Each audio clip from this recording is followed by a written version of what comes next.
Cubanita. Bom, tu falou que faz 10 anos que tu já tá no Brasil, né? 10 anos, graças a Deus. E, cara, como é que foi essa saída de lá? Foi dramática? Foi como? Foi igual a maioria das saídas das famílias em Cuba, né? Separação familiar.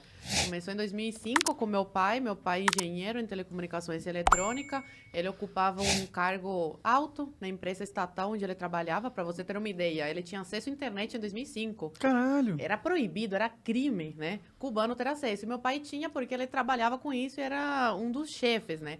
Mas ao contrário do que todo mundo fala e acha, a gente não tinha uma vida de rico. Era uma vida menos miserável. Então, quando você ocupa um cargo como o que meu pai ocupava, você tem que entrar para o Partido Comunista de Cuba. E quando você entra, aí esquece, você nunca mais consegue se desligar e sair do país. E meu pai não queria isso. Aí foi quando ele tem família brasileira, meu pai, a ascendência dele é libanesa. E há muito tempo atrás eles migraram, uma parte foi para Cuba, o avô dele foi para Cuba, outra parte para o Brasil, Venezuela. E aí essa família brasileira, a prima dele fez uma carta oficial convidando meu pai para passar umas férias aqui no Brasil, 3 meses, que era o máximo que um cubano podia ficar fora de Cuba. E aí, depois de muito trabalho, porque não foi fácil ele conseguir a autorização para sair, ele veio para cá de visita e deixou minha mãe grávida da minha irmã do meio. E eu com 5 anos na época. Minha mãe estava quase dando à luz. Ele veio em julho, agosto e novembro. Minha mãe deu à luz a minha irmã do meio. E aí eles ficaram 4 anos separados. Meu pai ficou aqui no Brasil. Ele pediu asilo político depois de estar 1 ano aqui no Brasil. E deixou minha mãe lá grávida.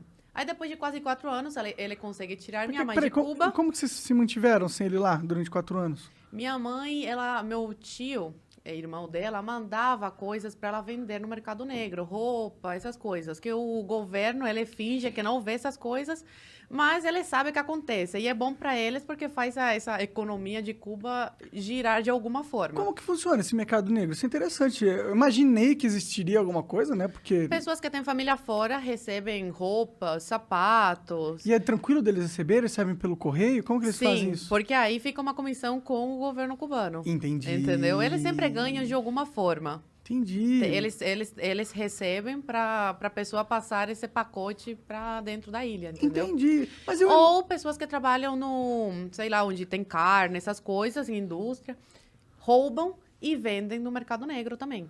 Entendeu? Entendi. Só que aí você não sabe a procedência, nada. A gente não sabia de onde saía o frango que minha avó, meu avô compravam para manter a gente em Cuba. Cara, isso é muito louco, porque assim, você tá me contando coisas que pra mim eram fábulas, sabe? Eu achava, eu sabia, quer dizer, já tinha escutado falar como era a vida lá, mas pelo que você tá me falando, uma cubana que viveu lá e que tem família lá, isso é assustador até. Mas tipo, não poder sair de Cuba.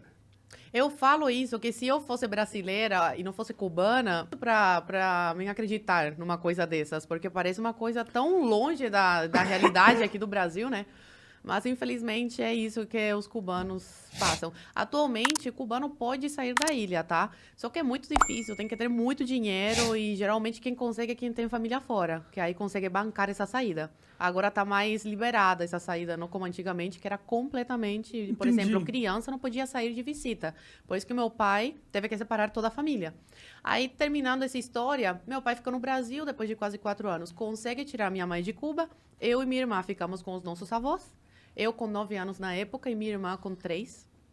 E aí minha mãe vem para o Brasil, vai direto para a Polícia Federal e pede asilo político, porque como eles são casados, meu pai e minha mãe, ela tinha direito a lei de refugiada também, igual meu pai.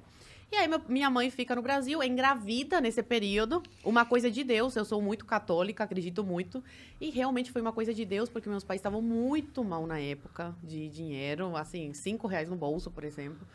E minha mãe fica sabendo que tá grávida. Aí foi um caos. Meu Deus do céu, como é que a gente vai sustentar mais uma boca, né? E ainda tem que mandar dinheiro para Cuba para nossas filhas lá conseguir, né, comer decentemente, né? Um franguinho, essas coisas.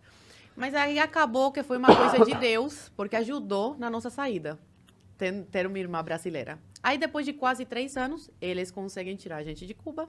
Meu pai conhece a minha irmã do meio com 5 anos e volta a me ver com 12. E a gente conhece a nossa irmã caçula brasileira, joinvilense, Santa Catarina, com quase 3 anos. Aí, resumidamente, essa é a história da minha família. Então tua família daqui tinha que mandar dinheiro pra lá pra vocês poderem comer. Pô, mas lá não é o comunismo, não é todo mundo come? Como é que funciona? A igualdade lá é de miséria, só que tem uns mais miseráveis do que outros.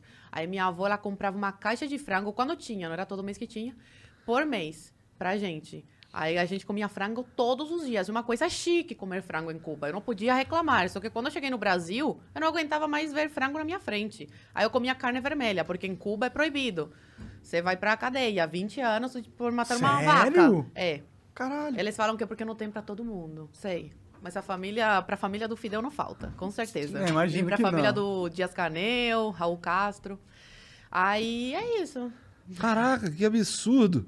Nossa senhora, dessas daí, esse lance de não poder comer carne vermelha porque não tem pra todo mundo é foda. Sim. Você ficou em Cuba, então, de que idade a que idade, mais ou menos? Eu nasci em Cuba, fiquei até os 12. Então, 12 anos ali de... Qual que outras... Tipo, qual foi um dos maiores choques que você viveu quando você teve essa mudança de vida, de vir pro Brasil, assim? Parece uma coisa fútil, mas uma coisa que me marcou muito, e cubanos que eu conheço no Brasil também, tipo, foram marcados por isso. O mercado.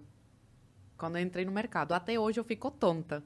Eu entro no mercado... Eu procrastino a minha ida ao mercado, porque eu fico tonta, de verdade. Tem muita variedade.